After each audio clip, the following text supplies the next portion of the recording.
Então vamos lá, vamos aprofundar na crise Flaviotti, porque essa crise que envolve o Banco Master, pode anotar, vocês estão assistindo, ela vai cair no colo do Lula, tá? Vai ser meio ciclo, ela começa com o Flávio, ela vai bater no Lula e ela volta pro Flávio com outros temas, tá? Mas, vocês verão logo mais cair no colo do Lula, porque haverá a questão Bahia, haverá a questão Rui Costa e haverá a questão Jacques Wagner, mas ela avança, ela começa avançando através de Flávio, tá? O que a gente teve que já caiu no colo do Lula foi isso aqui. Essa é a primeira, mas vamos começar com a Zambeleta, né? Parte ainda Flávio. Zambelli destinou 2 milhões em emenda para a produtora de Dark Horse. Montagem atividade por Zambelli seria utilizado para produzir séries sobre personagens históricos do Brasil, mas não foi recebido por produtor. Foi enviado para tal da Karina, né? Vamos lá, vamos ler a matéria. Isso aqui, ó. A ex-deputada federal Carla Zambelli enviou emenda de 2 milhões para a Academia Nacional de Cultura, a ANC. A entidade é presidida por Karina Ferreira da Gama, produtora do filme biográfico Dark Horse sobre Jair Bolsonaro. A verba que seria utilizada para financiar uma série conservadora foi alvo de auditoria do TCU. O montante destinado por Zambelli foi transferido ao caixa do governo de São Paulo em julho de 24 para a produção de Heróis Nacionais, Filhos do Brasil que não se rendem, uma releitura conservadora sobre personagens históricos brasileiros. Dividida entre episódios, a série teria caráter documental com os temas Portugal, Luz para o Brasil, José Anchieta, Topato do Brasil e Dom Pedro I, Libertador. A ANC também pretendia usar parte do dinheiro para a produção... beleza. Ao todo, o projeto custaria 2,6 milhões, recurso totalmente bancado por emenda de deputados bolsonaristas. Além da deputada federal, a produção recebeu blá blá blá blá blá. Ele também enviou a verba por meio de emenda Pix. Já o deputado federal Cassado Ramagem contribuiu 500 mil e Biaqui... Beleza, vamos lá. A academia, no entanto, jamais recebeu... Prestem atenção.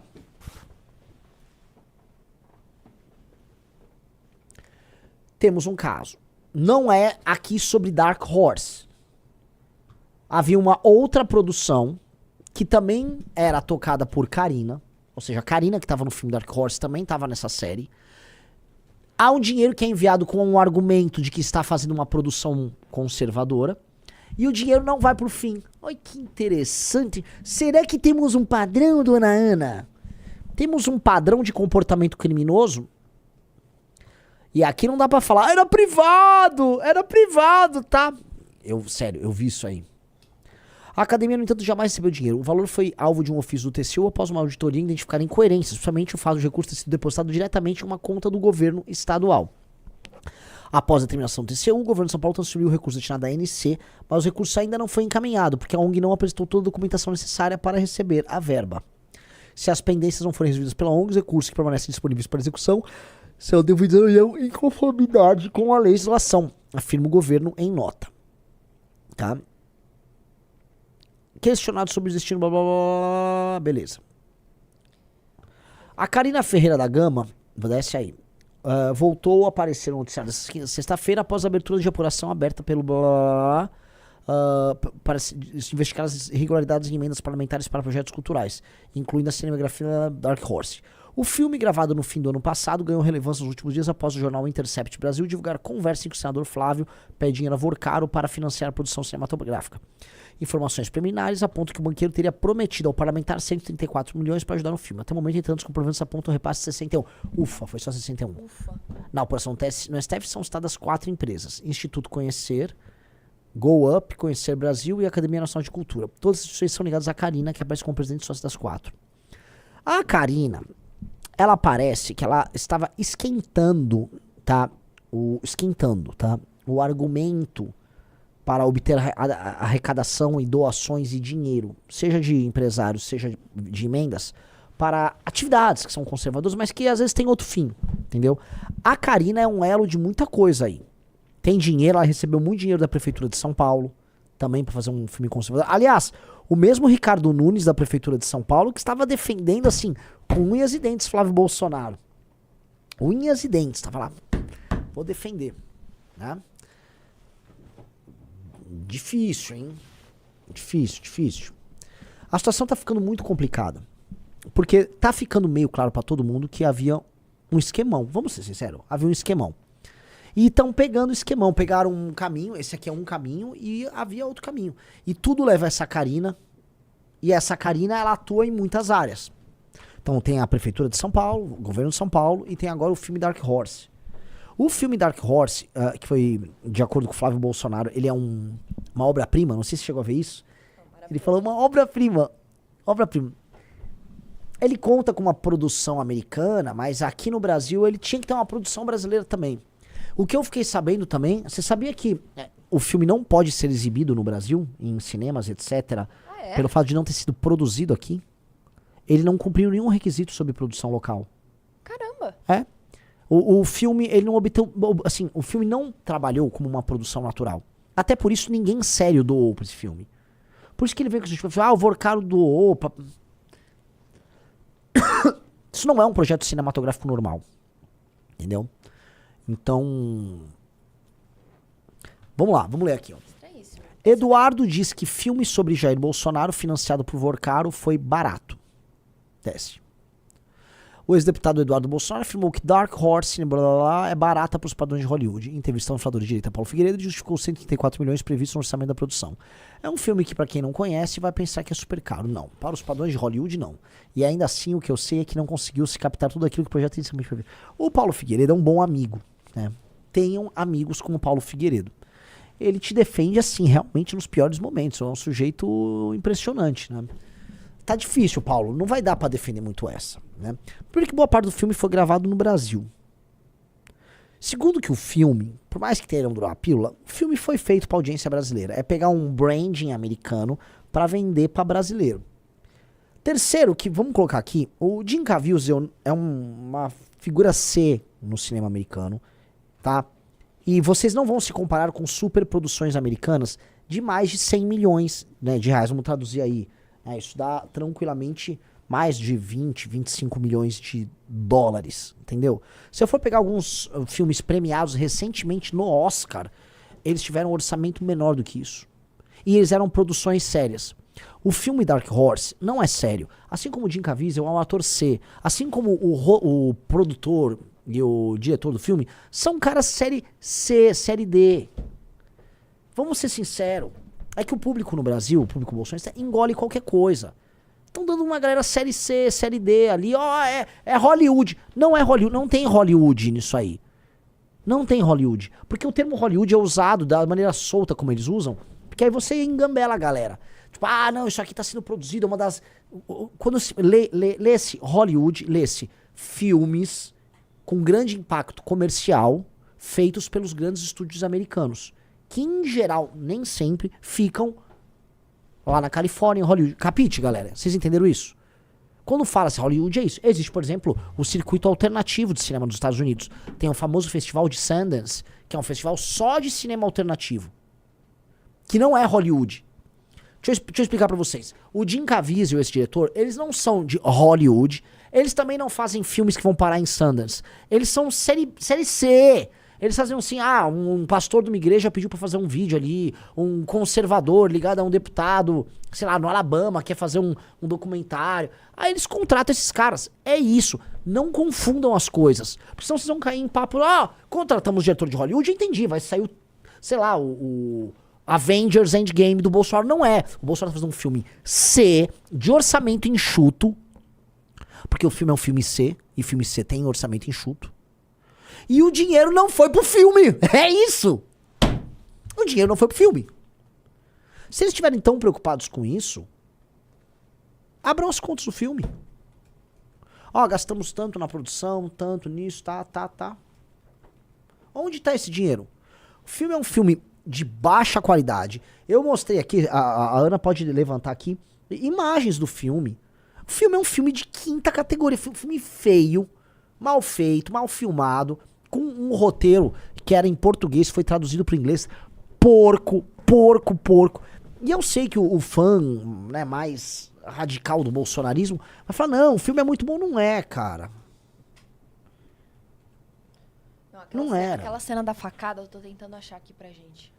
Aquela é a pior. O Codes da Missão falou, o Som da Liberdade custou menos de 80 milhões de reais. Pois é, o Sounds of Freedom, o filme Som da Liberdade, que virou um filme... É um filme fraco, mas virou um filme cult da galera de direita, com o Jim Caviezel, e custou quase metade. Não. E foi uma produção voltada pro mundo todo. Então, eu peço com carinho pra vocês, não caiam nessa conversa mole. Vamos lá, olha essas cenas, vamos lá.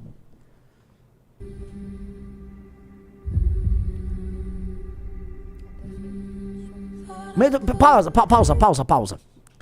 Vejam a cenografia. Vejam as cores e a cenografia. O que eu quero dizer... Aloysio, você trabalha um pouco com cinema, não trabalha também? Vem aqui. Vem analisar cenografia, interpretação e vem me dizer se isso é uma produção assim, de centenas de milhões. Não, é só você ver a diferença dá um play da desde o qualidade começo. da tua câmera pra qualidade desse filme Não, aqui. a filmagem porca. Sim, Vamos lá. Pix. Vamos lá, dá o play. Olha essa cenografia que vem aí, quer ver, ó?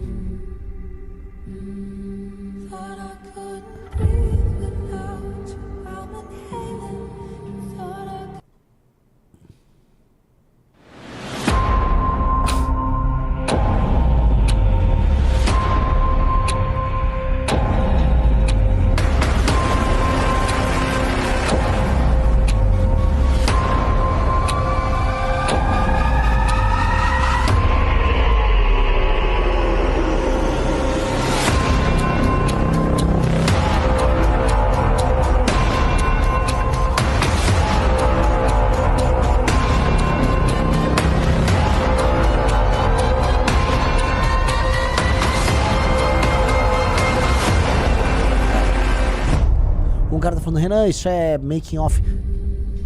Ainda que seja Tem uma- making off, cara, a cenografia- A imagem não conversa com o espectador, não conversa.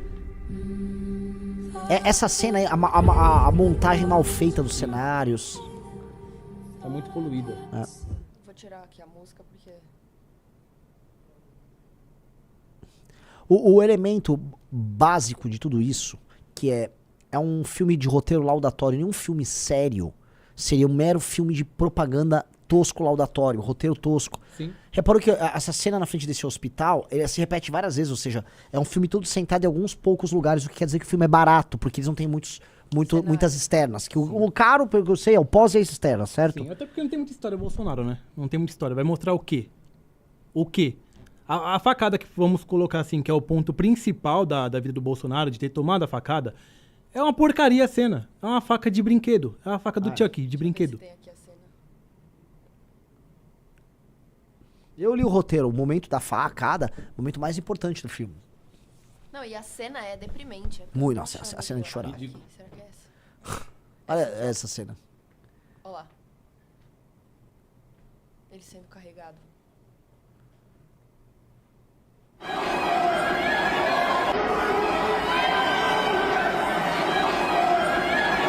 É o Mário Frias gritando ali? Ai, parece. Tem um cara gritando, quer ver, ó? Um cara de camisa branca, mais ou menos na altura da cintura do Bolsonaro. Não. Mais perto. Dá o play. Ó, esse cara, ó, esse ali, ó. Esse aí. Acho que é ele. Parece ele. Ó, dá o play. É ele! Ah, ele faz a ponta dele. Participação especial? Não, deprimente. Deprimente. Então, assim, entenda, galera, esse filme não é um filme de 134 milhões. Ele não é um filme de Hollywood. O Jim Caviezel não é um grande ator de Hollywood. Com todo respeito ao cara, estou falando que ele não é. Aí eu falo assim, Renan, você é um dos maiores guitarristas do mundo? Eu não sou. Sou um grande compositor da banda Limão Rosa. Eu não sou um dos grandes guitarristas do mundo. O Jim Caviezel também não é um dos maiores atores do mundo. Ponto. Parem. Os caras estão reclamando do filme. Que gente chata, a galera tá brava comigo. Muito ruim. Né? Essa é a cena, só a última vez pra gente falar aqui. Olha isso, olha isso.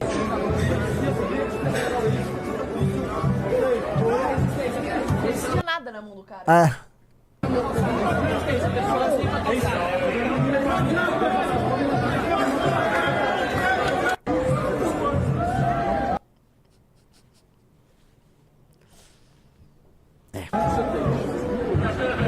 134 milhões, tá? É isso, galera, assim, vamos lá pra notícia que saiu sobre o filme, ou sobre a casa. Eu quero só comentar da casa, que aí depois a gente faz um apanhado geral, tá? Esse aqui é a notícia mais importante, tudo que ela começa a pegar das pistas. O ICL foi até os Estados Unidos mostrar que a empresa que supostamente recebeu o dinheiro, que trabalha com filme, ela só alugou um lugar pra fazer, né? Ou seja, nem a produtora em si. Agora isso aqui preocupa.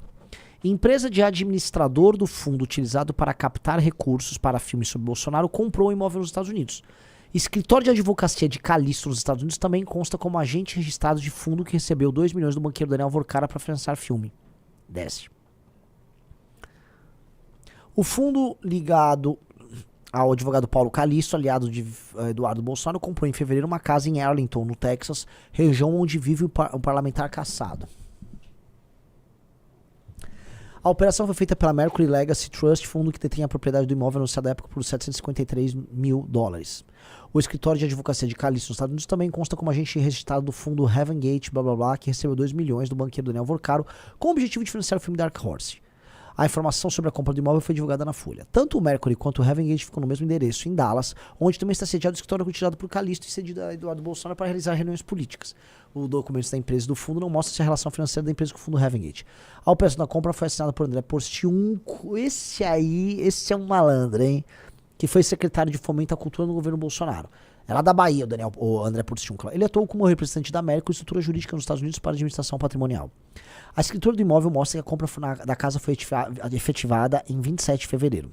O documento aponta que a residência fica localizada em Arlington, município da região metropolitana de Dallas, que se tornou base de Eduardo. Então vamos lá. O Eduardo tem imagens morando no Texas há muito tempo. Se for no Instagram dele, da esposa dele, que é uma deslumbrada, o que você vê? Eles indo em jogos de futebol americano dos times lá do Texas. Ele tem uma vida meio texano, chapelão, quer ficar lá no Texas.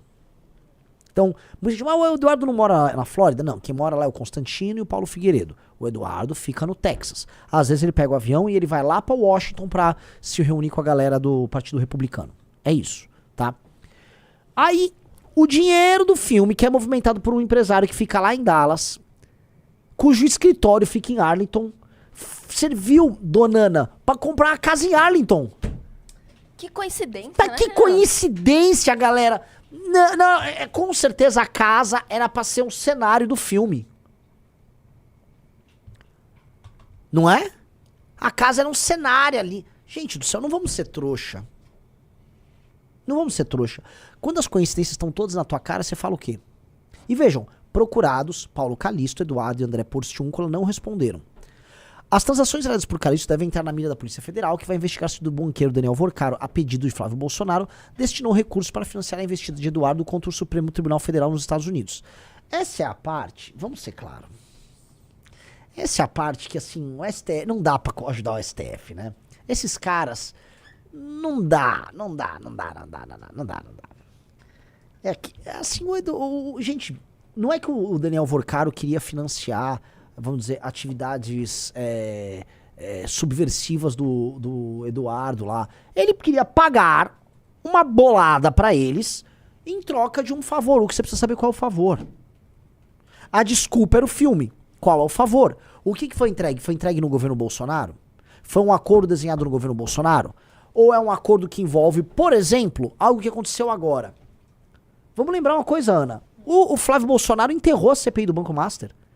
Ele publicamente, ele falou que fez um acordo com o Alexandre de Moraes. O Flávio Bolsonaro enterrou a CPI do Banco Master. Ali no da dosimetria, todo mundo viu isso. Por favor, avisa. Eu vi. Pelo amor de Deus, eu não quero falar que eu tô louco. Mas assim, coisas feitas durante o governo Bolsonaro e coisas feitas agora justificam uma parceria profunda, mas deve ter mais coisa. Havia supostamente um contrato, tá? Este contrato, de acordo com o Flávio, estava sendo pago até parar de ser pago. E aí ele exigiu que mais dinheiro entrasse. Esse dinheiro não foi parar na produtora, a produtora já negou, a produtora americana. E uma parte dele já foi parar lá nos cofres de um cara, Paulo Calixto, que comprou a casa no bairro que mora o Eduardo Bolsonaro. Só resta saber se ele mora nessa casa. Vamos lá. Documentos obtidos pelo Globo mostram que Calixto manteve por décadas residência em Arlington. Ele e a esposa, Ana Calixto, compraram uma casa na cidade em 98 por meio de financiamento imobiliário. Em 16, o casal registrou formalmente o imóvel como residência principal perante o condado de Tarrant. A propriedade foi posteriormente usada como garantia em uma operação financeira em que o imóvel é usado como garantia para obter crédito junto a Quicken Loans. Em agosto de 25, o financiamento vinculado ao imóvel foi quitado e dias depois, Calixto vendeu a casa para a empresa Keyhart LLC. Os documentos obtidos não mostram vínculo societário formal entre a Mercury e a Heaven Gate. Nas redes sociais, Bolsonaro negou ter sido beneficiado por recurso. Ah, não. Então...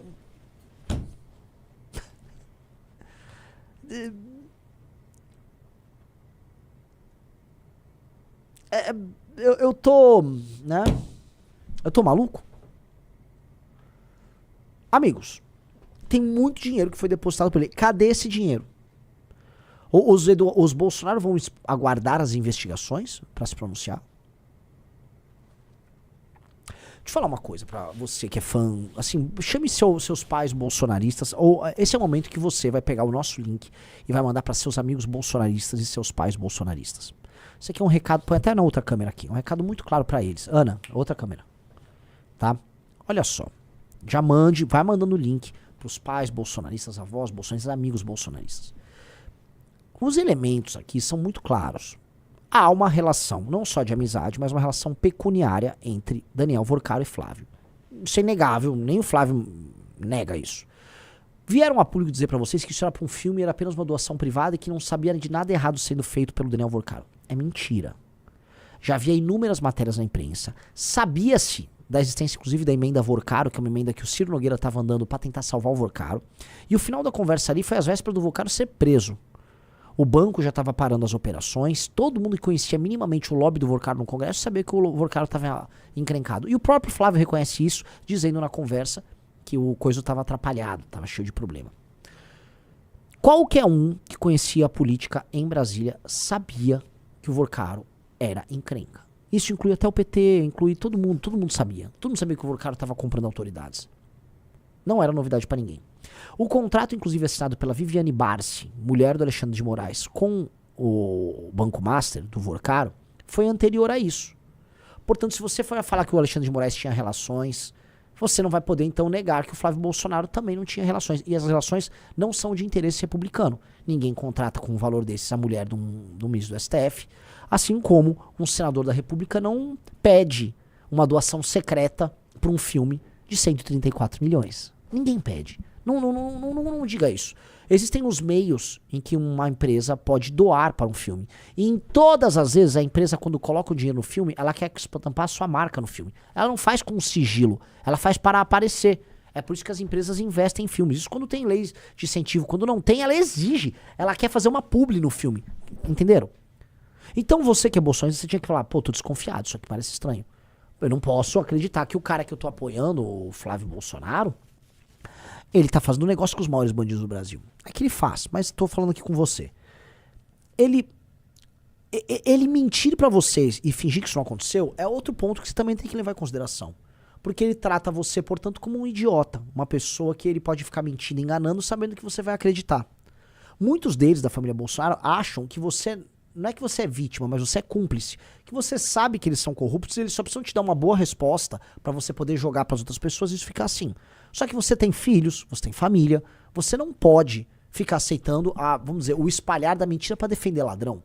Que exemplo você vai dar? Como você vai falar pro seu filho que tá indo pra escola, ou pra qualquer pessoa que tá cometendo um erro, isso aqui tá errado, se comporte de maneira decente, quando você é o primeiro a pedir pra mentirem pra justificar roubo? Você perde sua moral. Não seja essa pessoa. E aí, por fim, vou chegar num elemento interessante. Não há, hoje, chances do Flávio Bolsonaro vencer o Lula no segundo turno. O Flávio, saíram matérias na imprensa, despencou nas consultas para segundo turno, quando comparado com o Lula. Portanto, votar no Flávio é eleger o Lula. Votar no Flávio é eleger o Lula. Tá na hora de vocês começarem a abandonar certa paixão pela família Bolsonaro e serem pragmáticos. Comecem a olhar para outras pré-candidaturas, para outras lideranças. E de preferência, olhe para pessoas que tratem vocês como seres humanos que têm um cérebro aqui dentro. E não só como alguém que pode ser vítima de uma chantagem emocional ou cúmplice de uma mentira eleitoral. Alguém que te trata como um cidadão honesto, como um cidadão inteligente e um cidadão capaz. Falar a verdade machuca, mas liberta. A mentira adocicada, ela contagia, ela ganha teu coração, mas ela te vicia, ela te mata. Tá? Então eu tô pedindo agora, por favor, se liberte. Use a verdade para se libertar, tá? E honre teus filhos e netos que estão te mandando esse meu vídeo, porque essas pessoas, na prática, Elas já se libertaram dessa mentira e elas querem libertar você. Não há como defender que um político faça contratos com o maior bandido do Brasil na casa das centenas de milhões. E eu até coloco aqui pra vocês, e se não fosse o Vorcaro? Se fosse qualquer outro bandido? Continuaria sendo indecoroso porque um senador da República não pode fazer esse tipo de contrato, esse tipo de relação. Faz um contrato aqui, em sigilo pra mandar um dinheiro pra mim. Por quê? Ninguém fica dando dinheiro aí à toa. É dinheiro pra caixa 2? É dinheiro pra abastecer? É dinheiro de propina? E aí eu pergunto, se fosse pra um petista, ou pra um cara do Centrão, ou se fosse pra mim, do MBL, você agiria da mesma maneira? Você estaria inventando desculpas? Ou você tava, vagabundos, canalhas? Eu vi vídeos de deputados bolsonaristas, de políticos eleitos, de influenciadores que são uma vergonha. Eu vi o Deltan Dallagnol fazer ele que, né, a pessoa dava atim numa sala e ele prendia. Pedia prisão de todo mundo. A pessoa espirrava e ia preso. Fazendo um malabarismo retórico patético pra justificar. Eu vi o Sérgio Moro, que um dia foi símbolo da luta contra a corrupção. Hoje não é. O Sérgio Moro é, assim, condescendente com a corrupção. Sérgio Moro é um amigo de corrupto. Sérgio Moro é amigo de bandido. Essa é a real. Sérgio Moro é amigo de bandido. Aguardem, é o favorito a vencer as eleições do Paraná, aguardem um governo muito ruim do Sérgio Moro. E aguardem a manutenção de todos os esquemas pré-existentes do Ratinho com o Sérgio Moro. Porque um cara que não consegue nem se indignar com o que tem ao redor dele, com o Flávio, é um cara que já morreu por dentro. É um cara que só é, né? Que é outro derrite policial. Pô, o derrite é correto, é duro com o bandido. Não é duro com o bandido. Eu entendi, ele é duro com o bandido do Comando Vermelho, com o PCC, ele quer prender os caras. Mas se o bandido botar uma gravatinha e falar mito, aí o derrite... né? Aí ele gosta. Ô, Derrite. Isso humilha a classe policial no Brasil. Porque o Vorcaro é bandido. E, inclusive, tão bandido, ô Derrite, só pra te avisar, que existe relação da REAG, que é um fundo ligado ao PCC, com o Banco Master. Então quer dizer que os seus inimigos do PCC, se fizerem negócio lá com o Master, tá tudo bem. É isso? Esse é o recado? O recado é muito, muito tosco. Assim, não existe liderança aí nessa turma.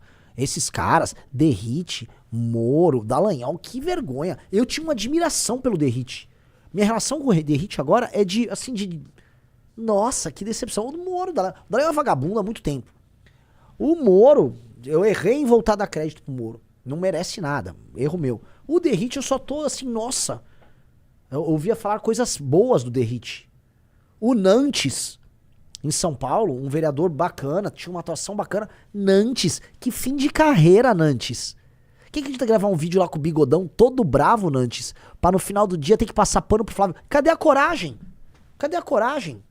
Eu não entendo, os caras que têm coragem de ir na rua pegar bandido, pegar vagabundo, mas tem medo de falar a verdade sobre o político do próprio partido. Que isso é coragem?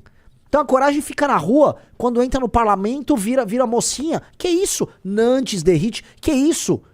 Vocês representam uma corporação que a gente defende. A Polícia Militar de São Paulo é uma corporação séria. Não tem que ser assim. É uma vergonha o que vocês estão fazendo. Como é que eu vou falar que a gente vai fazer uma guerra contra o crime organizado e que as polícias vão ser valorizadas quando vocês, que são símbolos da corporação policial, veem um crime do lado de vocês sabem que é crime e não, veja só. Tá tudo bem, meu herói. Porra! Que merda! Que vergonha! Que coisa feia, coisa bizarra.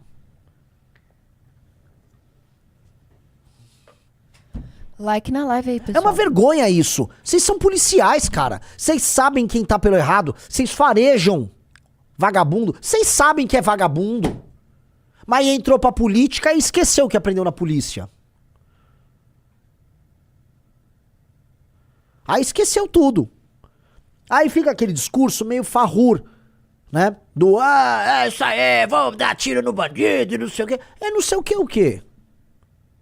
A coragem fica na rua? Coragem tá aqui, ó. Coragem para um homem, não é, assim, desculpe a Ana que a mulher aqui vai entender. Num homem, a coragem tá na bola e na cabeça. Entendeu? Então não adianta, às vezes, fama de mal, tem aqueles caras todo barbudo, tatuado, eu sou alfa. E aí, na hora de manter coerência nas suas ideias, você não ser firme. Você pode ser o maior frango, o maior bobão. Se você tiver firmeza nas suas ideias e coerência naquilo, isso é ser homem, isso é manter a palavra.